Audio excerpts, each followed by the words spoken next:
Can you help provide an example of a deal that you might have worked on or are working on so that we can actually see like how all these concepts apply to a real deal? This deal is 61 units in Northern California. It started with a vision. People were displaced. We want to rehouse people. Now, how do we finance this thing? That deal is costing about $36 million.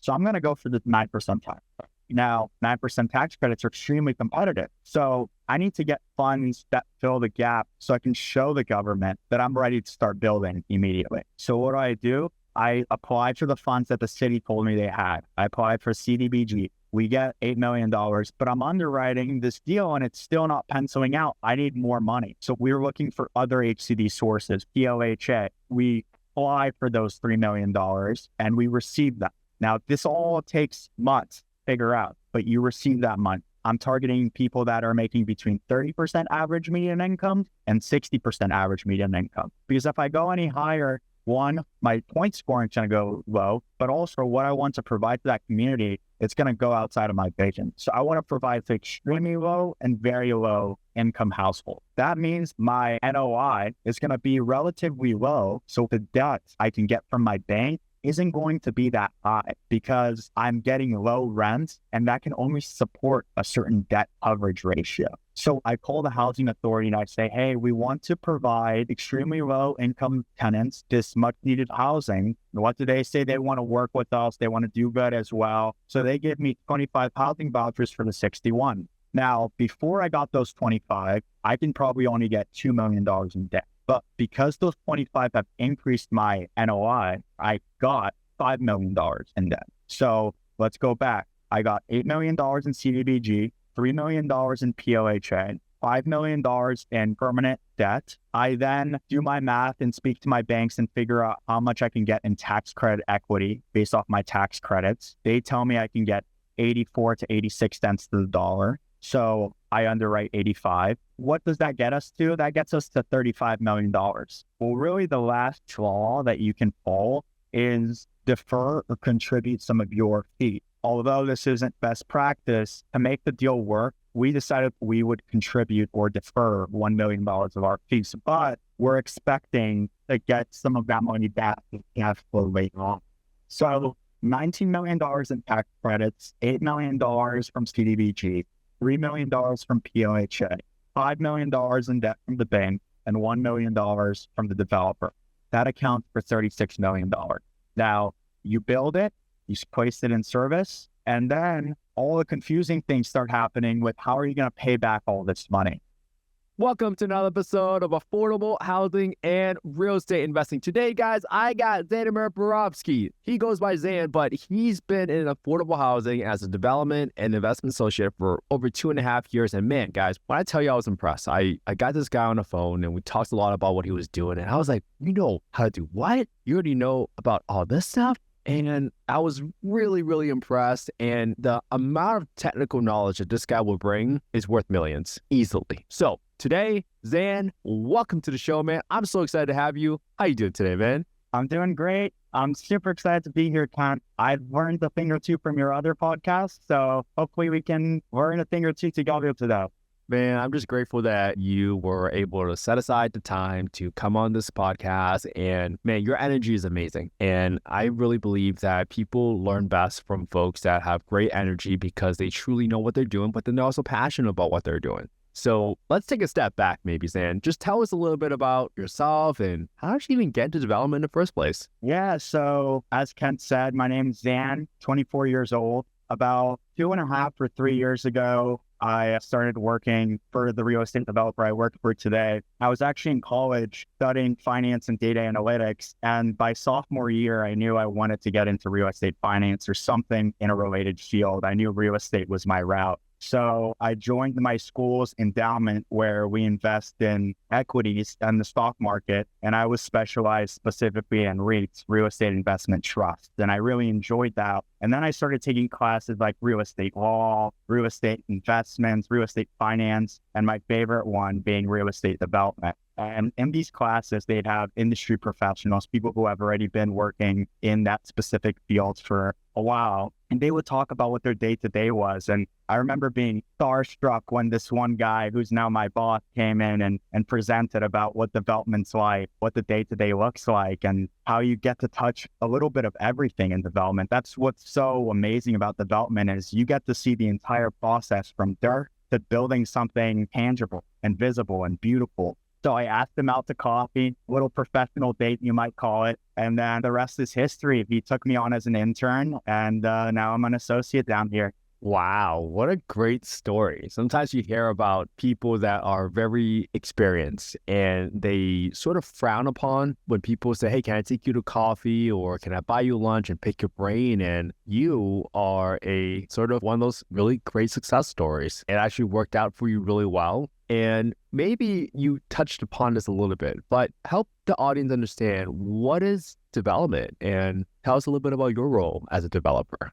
This is my favorite part here. So I guess I'll start off with just like the overall definition of what I see as real estate development, and then I can put an analogy later on. But in my opinion, real estate development is you trying to create some sort of value, whether it's financial or positive societal value, by making improvements to property, whether it's building something, improving it, rehabbing it. That's like my overall definition of what development is. But to kind of give you an analogy, I kind of view as being a developer in real estate is very similar to being a quarterback in a football game. You aren't the best at any specific trade, whether it's financing, engineering, architecture, constructions, operations, or management. You're not the best at any of those things. There are people that know way more than you, but you know just enough about every single one of those that you can steer the ship the right direction. And you have a bird's eye view. You have an overall goal. You know what the goal is, whether it's financial or positive societal. You can kind of steer the ship in the right direction to make sure that the goal becomes tangible. Man, dude, I love that analogy, because I think that makes people feel that it is much more achievable and attainable, so that they can feel a little bit less afraid. Because when I tell people about development, they typically say, yeah, but I don't know anything about construction. And I keep telling them, you don't have to know everything about construction. I tell people all the time, I have no idea how deep the foundation needs to go. Probably a question I should ask, but that's not what you're expected to do. The whole point is for you to steer the ship. And sometimes people underestimate how hard it is to steer the ship when you have so many different teams and departments that have to play well together and stay coordinated, and then deliver the ultimate promise of providing safe, decent, beautiful, affordable housing for a community. So I really, really love that energy. I mean, your analogy. So I'm not stealing from him. I got my boss when he came to lecture at my class, but it stuck with me. So, well, that's a great explanation. That's why. Well, tell us a little bit about the development process. What are sort of the categories or the groups or the steps, if there is a step-by-step process? Tell us a little bit about the overview so that the audience can get a better understanding what does it really mean to be part of a development project. Absolutely. So I'd say about 99% of the time, a development process starts with a vision. You ask yourself, what population do I want to serve? What type of product or building do I want to help create? Are there any services I want to provide? What rents can I impose or would I like to impose? And how is this going to be financed at the end of the day? And once you have some of those questions answered, I break down development in 3 different kind of buckets. The first bucket's acquisition. You know, this is where you do your site identification. You find the site you're interested in. You do your site acquisition. You get a PSA or a design on a specific property. And then you start doing your due diligence. You make sure that there's no environmental leaks. You make sure that you're able to build on that property. So that's acquisition. That's bucket number. Then you go into pre-development. And that's when you start designing and entitling. You need to get permits for this product. So you need to go through the city and the planning department. You need to make sure that your design is good enough to get permitted. And then in pre-development, you also go through something called financial closing. And this is what gives people gray hairs in my industry, right? Like, you're basically working with banks 24/7, trying to give them all the due diligence that they need in order for them to feel comfortable with giving you tens of millions of dollars to fund your development. Now that's bucket 2. Bucket 3 is probably the most exciting part, because you're seeing something actually happen. You're not just working with numbers and on a screen all day. You're actually seeing something get built, and then you're able to house people. And bucket number 3 starts with construction. Then you start leasing or selling, depending on what type of developer you are. And then you have stabilization. Stabilization is when you're getting your tenant into the building and you're trying to go from 0% occupancy to 95 or 100% occupancy. And something that really is interesting for most people is that sounds like so many things to do, and it is. And when I tell them the time frame that all this gets done in, it's mind-boggling. I mean, this takes 5+ years to do most of the time, to go from start to finish.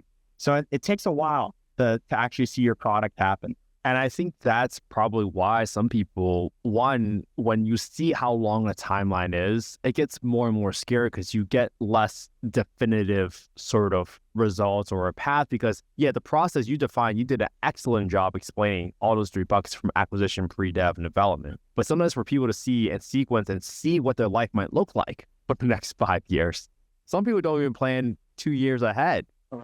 So that's what makes it even scarier. So I love how you explained it. And I think with you breaking it down, you're sort of pulling back the curtains a little bit. You're revealing the steps and different parts of the process so that people can figure out like, hey, do I really want to do that? Because I think the biggest distraction in real estate is that there's so many different ways to make money in real estate to help people. And you really have to pick and choose what you're up for and what your risk appetite is. So now that you explain a little bit with development, maybe help us understand so we can anchor a little bit. What does a typical market rate development look like? And why is that different than an affordable housing development specifically? Okay, I like that question. Let's start with this. I mean, market rate housing or development and affordable rate housing or development are similar in their own ways, but they're also extremely different when it comes to financing. You try to build a product and you try to house people at the end of the day, but the way you get it financed, totally different, polar opposites. So with market rate housing, most developers have a goal of selling at the end of the day. They want to build their product. They want to stabilize it, like we talked about, leasing it up to 95% occupancy. And then at a certain point, they have the goal of selling it sooner rather than later. Let's think about it this way by bringing you an example. A developer wants to build a 50 million for people who are studying about it. In today's environment, they need to come up with about 40% of that equity. So on $50 million, 40% of equity is $20 million. And they're hoping the bank would come up with the remaining $30 million. Now, this is for constructing your ground up development.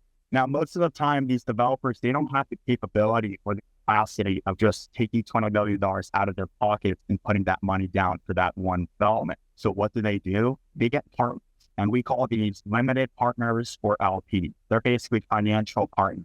Normally, you'd see that developer is going to put down between 10 and 20% of the equity that is required. So in this case, $20 million of equity is required. Let's say they can put down 20% of that. So what's that? $4 million that they can put down, and they need to fund the remaining $16 million from this limited partner. Now, there needs to be an incentive of some sort of return for them. Why is this partner going to just give this developer money and take all the risk of the development? Development's genuinely really begin. So what does the developer do? He tells the limited partner or the LP, hey, I can provide you this prep. And we call it a prep or a preferred return, meaning let's give that an example. I will provide you 10% preferred return on your $16 million of equity. So he's not guaranteeing, but he's saying before I see a dollar out of this deal, I'm going to make sure you're paid back and some, okay? That makes the limited partner feel comfortable. But once that prep hits, or once he hits that prep, the limited partner does, so he put down $16 million, the limited partner gets back his $16 million, plus something else on top, call it 10%, $1.6 million. Once that hits, now we have something called a promote. The developer now has the ability to reap more of the cash flow or more of the refi or more of the sale, whatever the financial event is, in order to, because he's done such a good job at providing a return, now he gets to reap more of the benefit.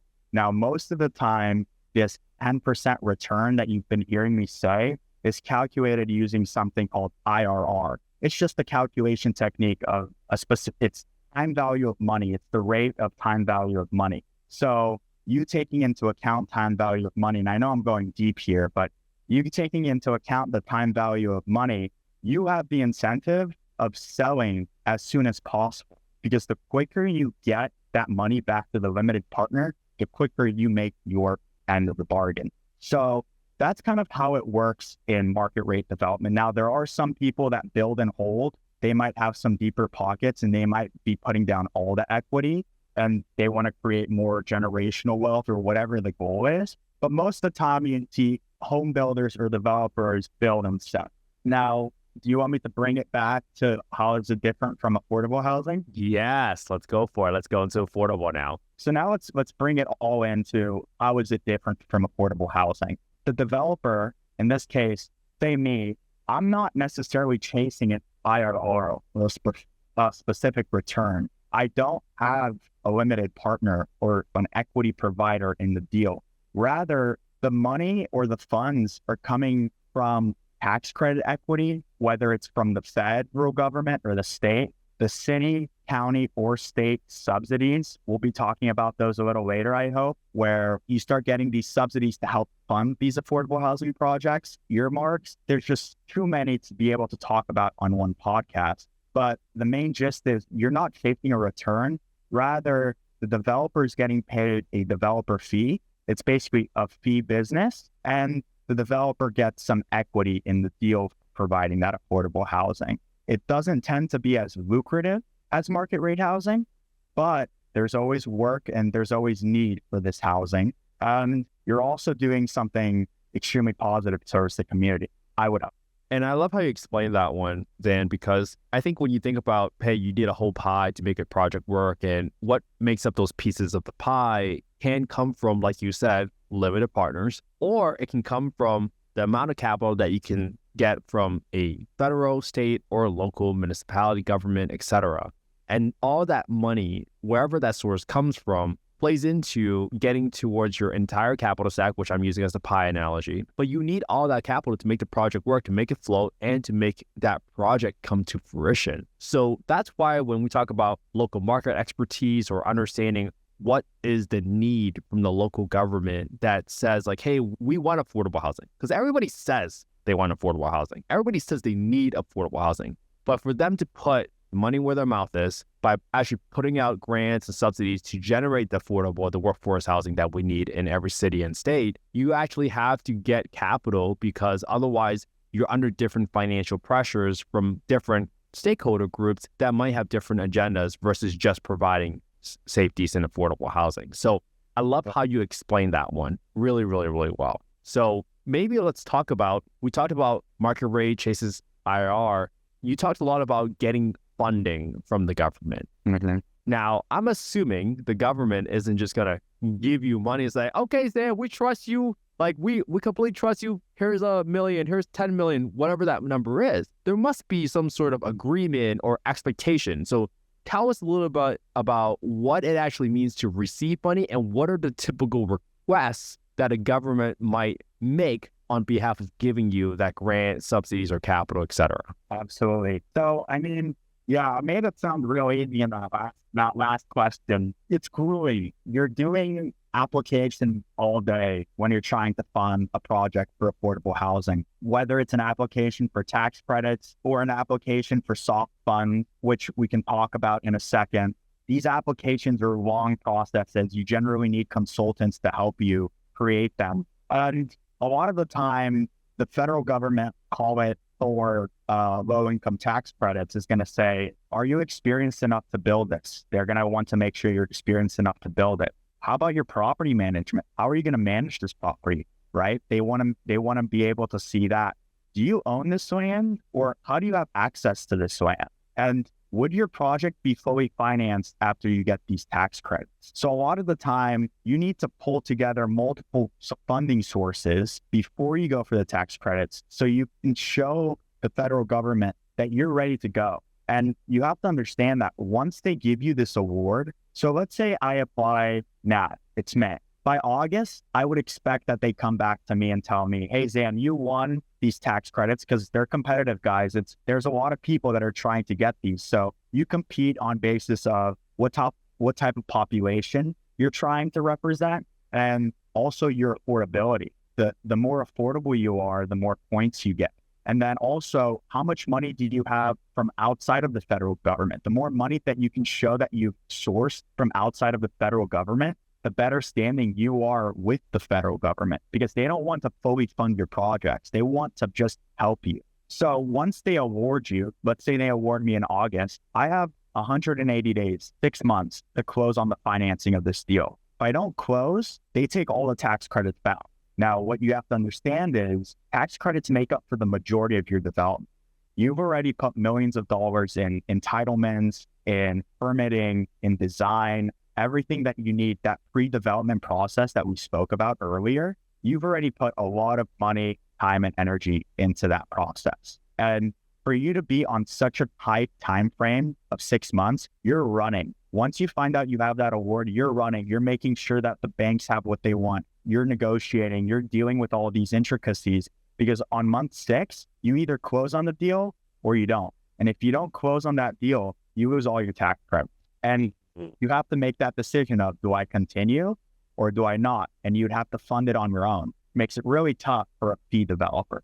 All right, we're going to break it down for folks a little bit deeper, because we just talked a lot about low-income housing tax credits. Tell us first and foremost, how and why do low-income housing tax credits, like these are tax credits. And I always use an analogy of tax credits as like, hey, I know I'm getting a tax refund next year for $100,000 from the IRS. And what does that really mean when you get tax credits awarded to you? How do people turn that into capital for a project? Help break that down really quick for the audience so people actually understand what low-income housing tax credits are and how they can be used towards a development. Sure. So the low-income housing tax credit program came to fruition way before my time, I think even before your time, Ken, in 1986. And basically what the reason for it was, it wanted to incentivize private investors to fund these affordable development projects. And this was specifically done because they needed to increase the supply of affordable housing for low-income housing. It was very under-subsidized. Not many people were doing it. So they created this program. Nowadays, it's really exploded. I mean, it's a massive program. You just go online, you search LIHTC, and then this big website, this big confusing website is going to pop up, and you can just start reading all the articles on it. But what happens nowadays is you have these big banks and financial institutions that are kind of mandated to buy these tax credits for some positive good. Now, tax credits come in the form of many different things. You know, you can get solar tax credits, you can get ESG tax credits, you can get low-income housing tax credits, and companies or banks, they decide what they want to invest in / what they're mandated to do. And one of the biggest ones is low-income housing tax credits. And what they do is they buy these tax credits from people like the developer or the syndicator, right? And this is once you've won the tax credit. So let's say there's a $30 million project, you get $20 million in tax credits. The remaining 12 or the remaining 10 you've gotten from state government, other subsidies. That $20 million doesn't just appear out of thin air. You have this certificate that you have these tax credits, and then you have to find that bank or that financial institution that wants to buy those tax credits from you. And most of the time, they're buying it at a discount. They're not paying each dollar in tax credit that they get. They pay anywhere between 80 and 95 cents the dollar, depending on the area and how much it is working towards their mission of providing affordable housing. And we'll get into bonds in a second, but there's 2 different tax credit programs for low-income housing tax credit. There's 9% and 4%. 9% are generally made for those smaller projects, I'd say 60 units and below, 70 units and below. And they pay for about, I'd say, back of the napkin, 60% of your development is paid with tax credit. Then there's 4% tax credits. And 4% tax credit are made for both small development, also large. So a lot of our large developments, like 150 units, 100 unit developments, they use 4% tax credits. And that's going to pay for about 40 to 45% of your overall development. Now, on 4% tax credits, you're required to use something called a bond. And a bond is actually the mechanism used to get those tax credits. There's no way of getting those 4% tax credits without getting these bonds. And the amazing thing about these bonds is they offer low interest rates compared to the market. So I, as the developer, am going to pay 50 basis points, call it 0.5% less than the regular market would pay, because the bondholder is exempt from the taxes.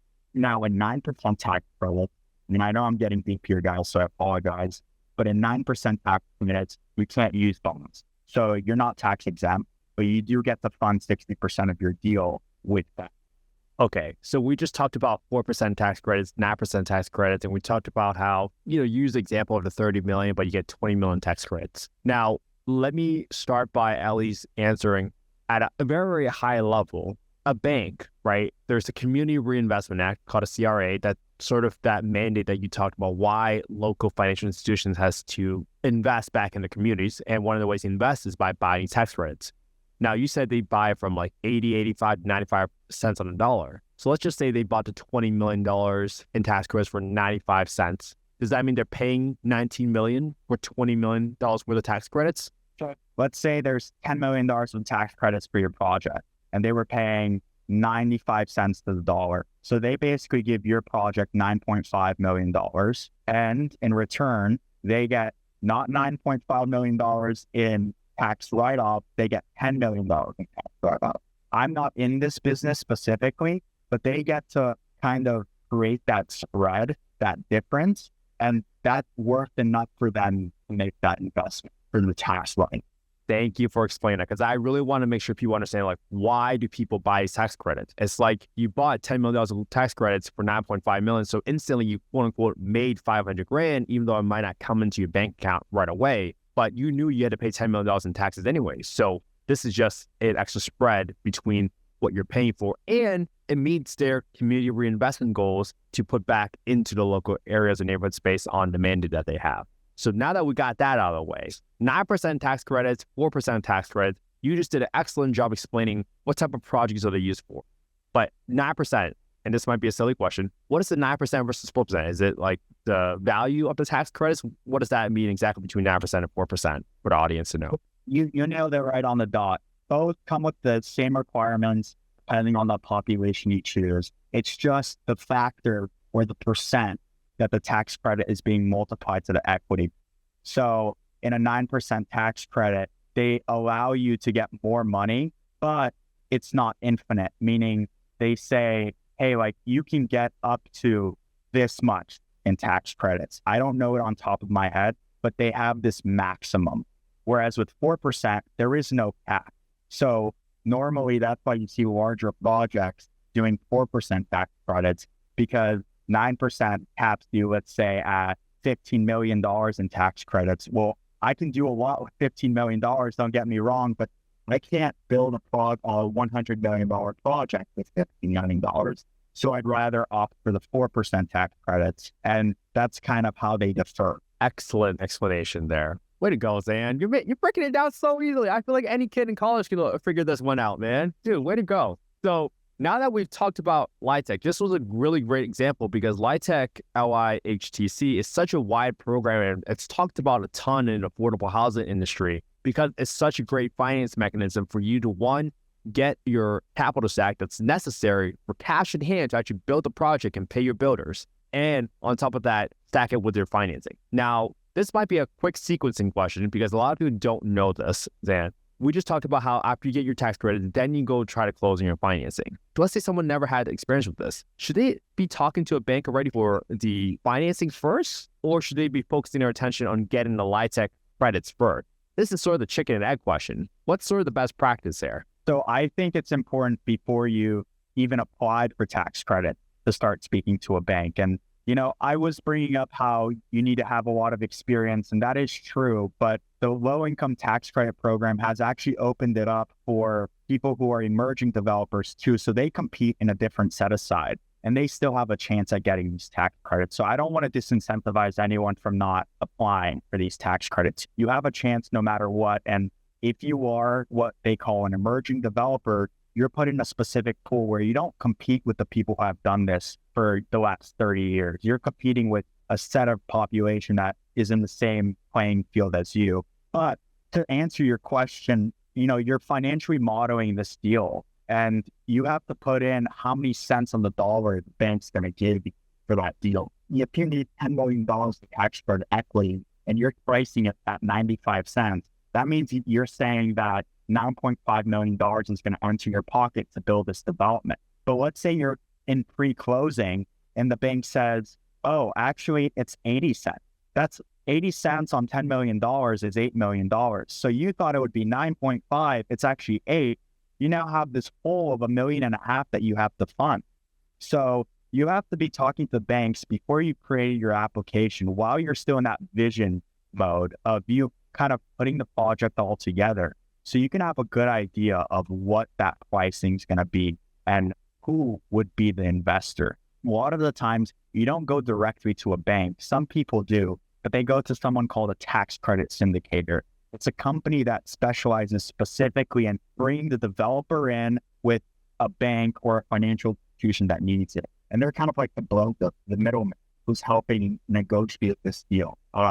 So I would say, Ken, it's extremely important to get in front of a bank from the beginning, even before you're talking to a syndicator, just to have a rough idea of what you're working with. Yeah. And I love that guiding principle of just getting started, building those relationships early and as upfront as possible, because you want to really understand, one, what are your options? Who's going to buy your tax credits? Because if you're overly aggressive on your assumption that you're going to get 95 cents on the dollar, that's pretty aggressive, especially if you add about 80 cents. And then on top of that, you also should start shopping on, hey, if I close this deal with the tax credits and I sell all of these tax credits, how much more debt do I still need to get in order to build the project? You still might need 20, 30, 40% of the capital to build it. So you got to get all your ducks in a row, because you can't just get the tax credits, sell it, and then start shopping. I mean, we never do that even when we buy our own primary residence. You start doing a little shopping, you get a little pre-qualified, and then you figure out what your best options are. And hopefully that translates from the single family side a little bit for people that are listening today to the multifamily side, specifically in the affordable housing development. So, dude, this is fun. I love getting into this level of detail. Like I'm jazzed because I feel like you're locked into it. No, this is perfect, man, because this is why people listen to this podcast, and like the education that you get sometimes is very hard to learn about this stuff from like a very just basic conversation between two people. So I'm having a lot of fun on this. So next step is we talked about the different sources of funding that might be available to developers, especially when they're chasing affordable housing projects. We talked about LIHTC, but there's so many other types of funding and grants available. Can you just spit out some available programs or grants out there, and let's maybe go through them one by one afterwards and define it for the audience? Absolutely. So just top of my mind, these are probably the grants that like we've applied to recently. But like I said, there's low income tax credits, both 9% to 4%. Those aren't grants, those are tax credits. Then you have your bonds, which are required for 4%, but not 9%. Then you have something called HCD Supernova. It stands for Housing and Community Development. If you just go on their website, you can see all the different funding sources they have for development. It's like tens and tens. There's so many, more than I'm going to name today. But a few of them are MHP, Joe Serna, Veterans Housing and Homeless Prevention Program, IIG, PLHA, AHSC, CDBG, and then you have something outside of HCD called Earmarks and a few other things. But, and like I said, there's so many, but those are a few that are on top of me. Yeah, I can't wait to go through all these acronyms, because this could be like a quick crash course for everyone that's listening right there. So maybe let's start with, I heard HCD Supernova. What is that? Supernova? That sounds like a freaking star, man. What's going on here? So the Supernova came out about like 2 years ago. This was actually right when I entered this industry. I remember my boss giving me this fat packet, and he said, go to these conventions and understand what this is all about, because we don't understand it. It just came out, figure it out. So I started going to these conventions where HCD or housing and community development staff would be talking about. And it's actually fascinating. I think it's a great idea. It's basically a supernova. NOFA stands for Notice of Funding Availability. And it's basically a streamlined application that allows you to apply for multiple HCD sources all at once. I talked about earlier of how grueling an application is and how you need consultants to help you, because it is a very difficult job. I mean, an application sometimes takes me 80 plus hours, just me, and I need someone else to help me with it. and I need lawyers, I need environmental people. It's a very grueling process. So they created this streamlined application tool. It's like a one-stop shop without your tax credit, but it allows you to apply for all these sources of funding that I've named, or most of them, all at once. So the first one, and I think the biggest one most developers know about, is the MHP program. And that stands for Multifamily Housing Program.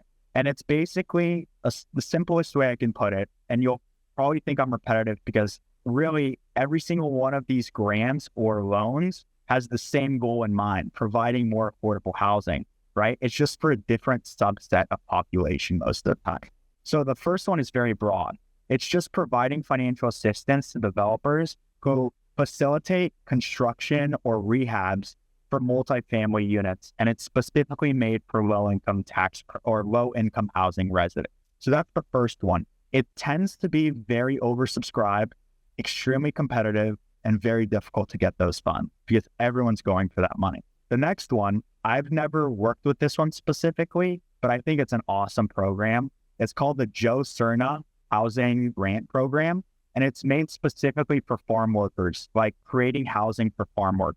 And it's basically just improving the housing options for farm workers up north or wherever. It's something I've never worked on specifically, but it's a program I want to look into. It's very interesting to me.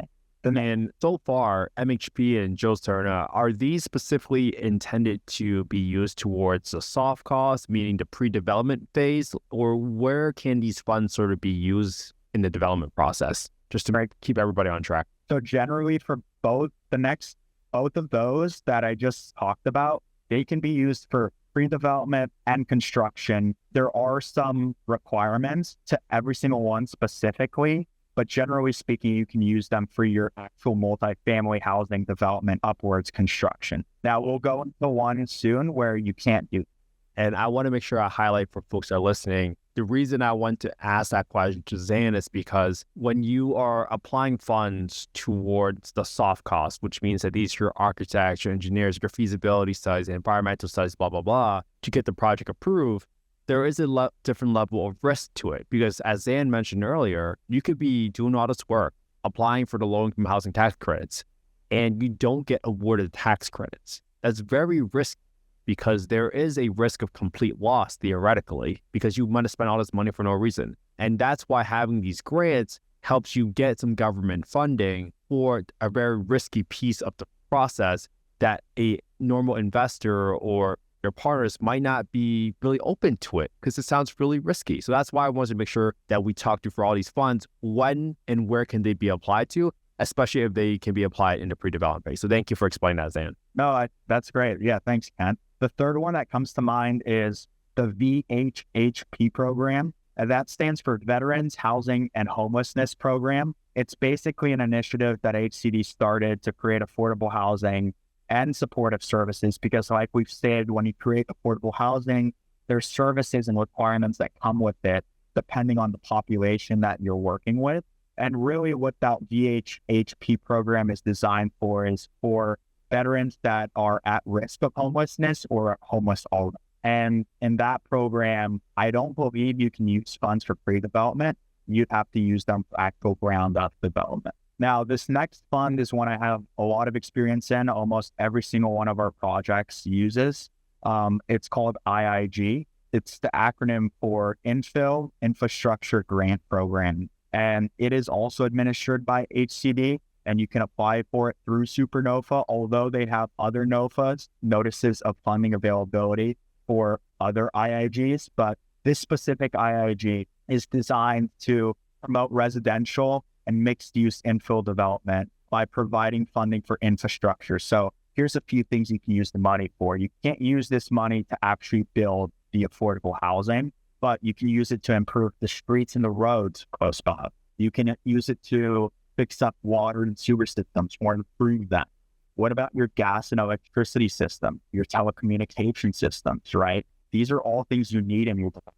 What if you have a requirement by the city to improve a park or a recreational facility, right? You have these deals with cities on, if you're going to provide affordable housing, you have to do this, this, and that. Well, one of the requirements, we might just do so out of the goodness of your heart, to improve that parking infrastructure. So you can use that funding for that. What about site preparation and grading? Do I need to demolish a building before I start building? Do I need to flatten out the area? Those are things I can use that money for. And what about environmental remediation? Like, let's say I find an oil tank from the 1900s below my site. Like, I need to do a bunch of work to, one, take the oil tank out, but two, do a bunch of testing to make sure it's safe for me to create a foundation on. So those are just a few examples that I can use IMHG money in. Oh, I love that, because we had a gas station that we had got the land for, and we had to do some environmental remediation, because obviously if you had a gas station there, chances are there's some stuff in the soil that you got to take care of. And I really want people to understand, like, this infrastructure grant program is huge, because you can't underestimate. Everybody, when they think about development, they just think about the building going up, but they forget about all the things underneath the surface, from water, sewer. That's really expensive. I don't know if anybody has gotten their sewer line replaced with just a single family home, but imagine doing that for a huge multi-family project. And I love your example of building park, because you want your development to be somewhere where you're proud of, but also where people like to congregate and have a good time and make great memories with their families and their kids. Like, this is the cool stuff that you get to do as a developer, and you get to positively impact the community's life. This is available funding to apply towards that. How cool is that? I bet you guys are excited to have Roseanne onto this podcast. I love this. I love it, man. Now we're going to go into a few programs that are outside of this supernova. The first one is AHSC, AHSC. It stands for Affordable Housing and Sustainable Communities Program. This is actually one of the biggest programs, one of the most growing applications, and one that I've done twice already in my 2.5 years here. Not done, I've worked on with a large group of people. We actually received funding on this one for one of our projects, 176 units. We received $50 million for last year. So, the primary goal of the AHSC program is, again, I'm repeating myself, to develop affordable housing, but there's a caveat. Affordable housing and transportation infrastructure projects, because they want to promote sustainable communities. They want to reduce greenhouse gas emissions. Their biggest thing is they want to improve the quality of life for California. So when you make this application, you're not just talking about, oh, I want to build this and do good for the society and provide affordable housing, but you also have to explain how that's going to benefit the overall neighborhood. Is it going to reduce gas emission? What are you going to do about the gas emissions? Are you going to build bike lanes? Like, are you going to build more bike lanes? Are you going to reduce the parking on site so you incentivize people to take more public transportation? Also, are you going to buy the city more bus stations? Electric buses? Like, that's all part of the plan. And part of that $50 million, actually, to be honest with you, plenty of those $50 million are going towards those transportation infrastructure projects. We're not using all those funds to build affordable housing. We're going to use probably 30 million of those funds because that's what we're allowed to use to help provide for affordable housing. But the remaining 20, it's going to go towards public infrastructure for transportation. So we're buying, call it 10 electric buses. We're building bike lanes. We're providing street lights in specific areas, stuff like that. Wow. I love that, because now it shows that affordable housing, and this is why I love this industry, this niche, you get to make win-win-win situations for everybody. One, you guys just got some capital, to $30 million to apply towards the construction, but you also got $20 million on behalf of the city to get them to electric buses or bike lanes, whatever that may be, but that improves in the life of the entire neighborhood. And that is so cool, man. I am so happy. Like, I'm jazzed. I'm pumped for that. You worked on this grueling application, but I'm really glad it paid off for you and your team. Yeah. Let's keep going. The PLHA next? Yeah, PLHA is, I think it's permanent something housing. And it's a similar program. It basically provides grant for affordable housing. We just got $2.5 million on a project that we have up in Northern California. It'll help us fill the gap. We have tax credits, and then we got PLHA funds, and that's what helped us fill the gap. And the last one I bring up is CDBG. CDBG is an HCD program where they provide the state with a specific amount of funds, and the state then decides where they want to allocate those funds. And I don't know if you remember, do you remember the Paradise fires up north where a lot of people got displaced? So the state had a certain amount of funds, and they said, hey, City of Paradise, City of Oroville, a few other cities, we understand that a lot of your residents have been displaced due to the fire. We'd like to provide you guys with some funds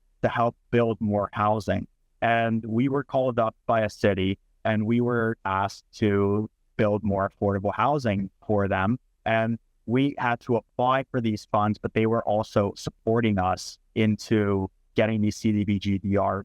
DR stands for disaster relief projects. So yeah, they're basically aimed at benefiting low and moderate income individuals in neighborhoods that were displaced. Wow, that's great that you guys have access to capital, but then you're able to apply towards affordable housing. Yeah. Beautiful, man. I think the last one was Earmarks. What did you mean by Earmarks?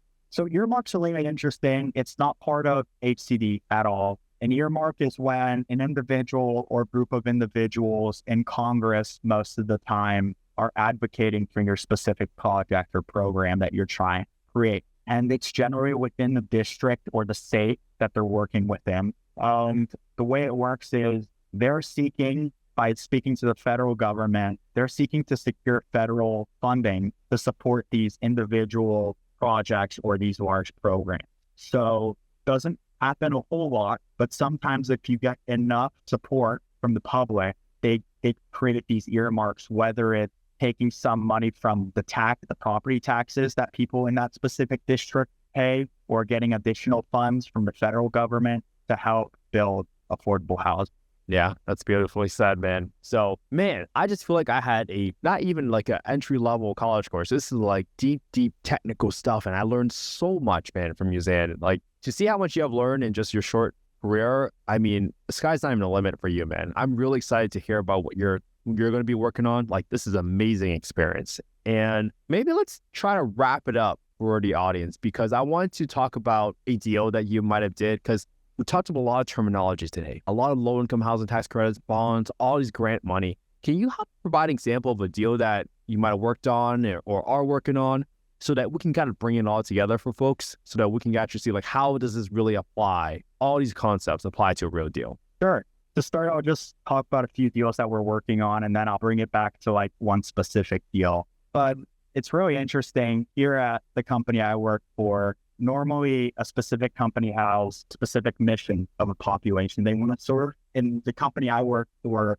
extremely open-minded, and be truthful, we've tried almost everything from housing families to seniors to homeless people and chronically homeless people. We house developmentally disabled people and transitional housing for both mothers and youth. We've tried it all. I haven't specifically been a part of every single one of these, but I have a good understanding of how each one of these work. And a few deals that we're working on right now is we're working on a 2-phase project in LA. It's going to be 401 units, affordable housing, all of it. There's going to be a grocery store and some mixed-use retail, about 40,000 square feet of retail in there. So we're really trying to create not only the affordable housing, but the community aspect of providing a grocery store for them to be able to go to, because we're in what can be called a food desert, and providing, a coffee shop or a bank nearby, something like that. Another really exciting thing we're working on in the city of LA is we're working with the Housing Authority to redevelop 1,600 units out in San Pedro. So I'm really excited about that. And we're working on a handful of other deals. So 121 units in Northern California, and we have about 5 projects that are currently under construction in California. So we're keeping busy, we're doing well. But let me now go to the real life example. This is going to be a smaller deal, but it's one that I'm very close to. It's like my baby. It was my first deal. I hold it close to myself. But this deal is 61 units in Northern California. I talked about it a little earlier with the Paradise fires. There were fires in Paradise that translated to CDBG DR funds, Community Disaster Block Grant, Disaster Relief Funds, to be allocated in that region, not just Paradise, but a few of those regions. And the city had called us They said they had access to some of those funds, still had to apply for them, of course, but they had access and they wanted us to apply. And that those funds were made for building housing for those people that were displaced by the fires. So to bring it all into one, it started with a vision, right? Okay, people were displaced. We want to rehouse people. What kind of population do we want to house? Oh, families. Let's do our first 61 units for large families, and let's do our second 61 units for seniors. We feel like both those populations have been heavily displaced. So that starts with the vision. Now, how do we finance this thing? Like, how do we get the money for this thing? Let's talk about the 61 units that is currently under construction. We closed on it about a year ago. That deal is costing about $36 million, okay? So 61 units, $36 million, call it about $600,000 a unit, okay? Now, remember, there's 4% tax credits and 9% tax credits. On 9% tax credits, you can get more funding, but there's a cap to how much funding you get. But this is a small enough or a deal not of a huge size where I can still get 9% tax credits and fund about 60% of my project. So I'm going to go for the 9% tax credit. Now, 9% tax credits are extremely competitive. So how do I compete? How do I put myself in a better position? I need to get funds that fill the gap so I can show the government that I'm ready to start building immediately. So what do? I apply for the funds that the city told me they had. I applied for CDBG. We get $8 million. I'm going rough numbers. We get $8 million from CDBG. This is for the disaster relief recovery. We have $8 million, but I'm underwriting, I'm modeling this deal, and it's still not penciling out. I need more money. So what do? We're looking for other HCD sources. We talked about this one earlier, PLHA. I remember it now, permanent local housing allocation, okay? We apply for those $3 million and we receive that. Now, this all takes months to figure out, but you receive that money. Now, I'm underwriting the deal using the specific AMIs that I'm targeting. I'm targeting people that are making between 30% average median income and 60% average median income. Because if I go any higher, one, my point scoring is going to go low, but also my vision for what I want to provide to that community, it's going to go outside of my vision. So I want to provide to extremely low and very low income households. So that means that my NOI, my net operating income, is going to be relatively low because I'm reducing the rents as much as I can. So what does that mean? The debt I can get from my bank isn't going to be that high because I'm getting low rent, and that can only support a certain debt coverage ratio, DSCR. So what do? I call the housing authority and I say, hey, we want to provide extremely low income tenants this much needed housing. Do you have anything called housing voucher to help me fund this deal? Because what that's going to allow me to do is I'm still going to be allowed to bring in that 30% income family, but now I'm getting support from the state or the city or the county, in this case, the county. They're helping fund that person's rent and giving me full AMI, 100% AMI for that voucher. And what do they say? They want to work with us. They want to do good as well. So they give me 25 vouchers, 25 housing vouchers for the 61. So now I know that of my 61 units, 25 are basically getting market rent. Okay. Now, before I got those 25, I can probably only get $2 million debt. But because those 25 have increased my NOI, I got $5 million in debt. So let's go back. I got $8 million in CDBG. I got $3 million in PLHA. I got $5 million in permanent debt. I then do my math and speak to my banks and figure out how much I can get in tax credit equity based off my tax credits. They tell me I can get 84 to 86 cents to the dollar. So I underwrite 85. You know, me being a developer and wanting to increase it, I might put 86 just to see what it looks like. But realistically, I'll put 85. And then what does that get us to? That gets us to $35 million. I said earlier that it's a $36 million project. So what's the next thing that you can do? Well, really the last draw that you can pull is defer or contribute some of your fee. So you as a developer, now they zero out for a 9% deal to make a $2.5 million fee. 2 years ago, when we were funding this deal, it was $2.2 million. we decided that although this isn't best practice, to make the deal work, we were already really deep into the deal and construction costs at the time were just exploding. We decided to make the deal work. We would contribute or defer $1 million of our fee. So we really reduced our fee to make this happen, but we're expecting to get some of that money back to cash flow later on. So $19 million in tax credits, $8 million from CDBG, $3 million from PLHA, $5 million in debt from the bank, and $1 million from the developer. That accounts for $36 million. Now, you build it, you place it in service, and then all the confusing things start happening with how are you going to pay back all this money, right? To just make it simple, the debt from the bank, that $5 million, that's the first thing that needs to get paid. That's like, we call it top of the line, meaning we've already accounted for how much we can pay in debt, and they're expecting that on a monthly basis. There is no leverage on that. The next thing that gets paid is your deferred developer fee. That $1 million that I talked about, that's going to be getting paid from cash flow. And until you get paid back, you get all of it. Now, you have to have gotten paid back within 15 years, though, because you have a 15-year investor plans period with your tax credit.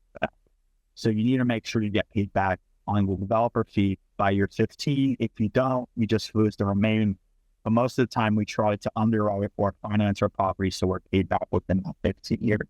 And you have flexibility on saying how much your developer fee is getting paid back every single month, right? Because you want to make sure you're meeting that service coverage ratio that might have been put in place by your debt or your lender on that deal. That's the first thing. Your debt service coverage ratio has to stay consistent. And then anything remaining, you can start paying back your deferred developer fee.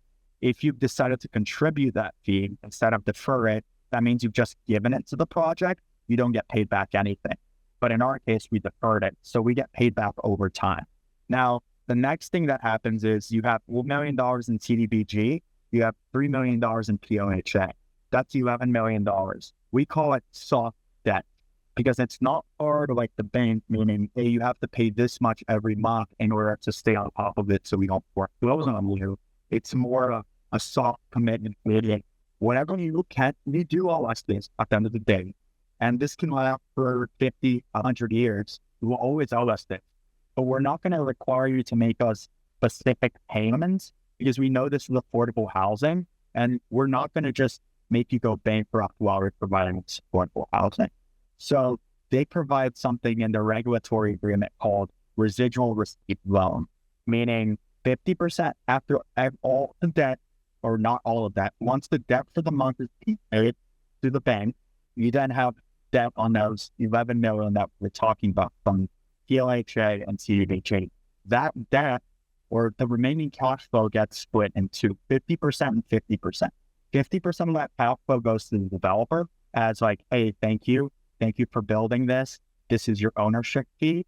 And the remaining 50% of that cash flow goes towards repaying that $11 million for eternity until that money's paid out. Now, let's say you're 15 heads. You're on year 15, no more investor compliance. You as a developer can choose, I'd like to refinance, okay? So you refi the building and the bank says the building is now worth, call it $40 million. You built it, it was 36, now it's worth $40 million. They give you an 80% loan to value. So you get 80% loan to value, it is $32 million, you deduct on the $40 million. At that point, PLHA and CDBG, we're going to have the ability to pay them back immediately, whatever remainder's left. And the only people we're dealing with now, the tax credit agency, because it's a compliance period of 55 years, not the tax credit event, the agency, and you guys developer, you're just working on continuing service building correctly. Wow, what a great wrap up. What a great case study to really show people how this all came together. Now, obviously, this residual debt with the PLHA and the CDBG, is there an interest rate on that debt? When the state gives it to the city or us, most of the time there is no debt. But because we're a for-profit company, if we were to receive a grant, we would get taxed on it. So what we have to do is we have partners like nonprofit partners or the housing authority. We have the funds go to the housing authority or our nonprofit partners, and they loan it to the project. So we do end up paying a debt. It tends to be below market interest. Sometimes it's market interest, depending on what the regulations are. We have to follow the rules. But yes, there is interest being paid, but it's residual. Exactly. And it creates the win-win-win. And I'm just so happy you came onto this podcast, and because you took a very complex subject and you distilled it down into something that's applicable, that can be easily explained to the audience. But most importantly, we use a case study so people can see like, okay, this is how we actually brought 61 units of affordable housing. This is how we provide housing for families and for seniors, which is a very great population that a lot of people want to do. And there's so many people listening right now, and people always have a certain mission, a certain population that they want to help. And this podcast was a great example of, or to yourself, that you have figured out like, hey, who do you want to help and how do you want to help them? Today, you have to choose yourself. Who do you want to help? But how do you want to help? Housing is a great example and a great path for you to get that fulfillment, to feel like you're in service of others. And Zan came on and really shared all the information with all of you today on this podcast. And Zan, I had a blast on this podcast with you today. I learned so much from you and hearing from your perspective. I'm just really grateful, man. And I just want to thank you again for doing what you do, man, because without people like you, I would have never had the home I grew up in. So for that, I'm really, really grateful for you. Well, no, thank you, Clint. And I mean, I've learned so much from you, from your other podcasts, and just following you over the last year. So I'd like to thank you as well. And yeah, you're so right. This is an extremely esoteric industry. It's very hard for people to get into and understand. I didn't even know what a tax credit was when they started working here. I was given a bunch of thousands of pages of tax credit code, and I was just told to start like 60 other pages and read them. And I really hope I was able to bring it down and explain it in a more normal manner. But it is a very confusing industry.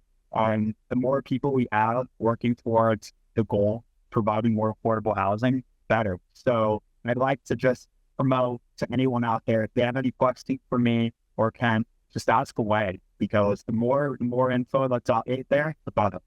All right, man. I have one more question to wrap up for you. And this is the question I've been asking every guest. Why do you think affordable housing, particularly the lack of supply of affordable housing, is so hard to solve for? Oh, man. I'm going to start with what comes to mind first, and that's efficiencies. It's the cold, hard truth, and I hate saying it, but affordable housing tends to be more expensive to build than market rate housing. It's also, not only is it more expensive because of all the services you're providing, but there is a limit to how much subsidy there's out there. I mean, this year we hit a deficit in terms of taxes. So next year, me and all of us associates are asking ourselves, like, will the super NOFA be back? We know they're going to be scrunched on funding. So how are we going to get more of this done? So at the end of the day, affordable housing is created through government subsidies, city subsidies, so on and so forth. And the more subsidy, the more affordable housing. The less subsidy, the less affordable housing. And we're starting to see us getting squeezed again on how much subsidy there is. So I think that's one of the biggest constraints. Well, I love that you mentioned efficiency and subsidies, because I think that's something that is solvable, at least. It's actually solvable. And I think with your explanations today, you really have demystified some of the concepts for the audience today. And hopefully that makes someone a little bit less afraid, and they're more willing to take the chance to learn about this stuff and then take that and apply it to their own journey. And Zan, for people that want to reach out to you, where can they find out more about you? My LinkedIn is my name, Tzanimir Borovski, Tzanimir, Borovski, Borovski. I know it's a long name, guys. But yeah, feel free to email me as well. And we'll post both my work email and my personal email. If it's something, affordable housing related, feel free to email me on my work email. I'm always talking to people, so. All right, Zan, I can't wait to have you back on the podcast in maybe 6-12 months from now and continue learning from you about what you're doing and the more wins that I'm sure is coming your way.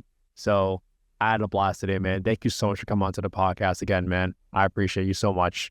Of course. Thank you so much, John. Have a good one, guys. All right. And we are out.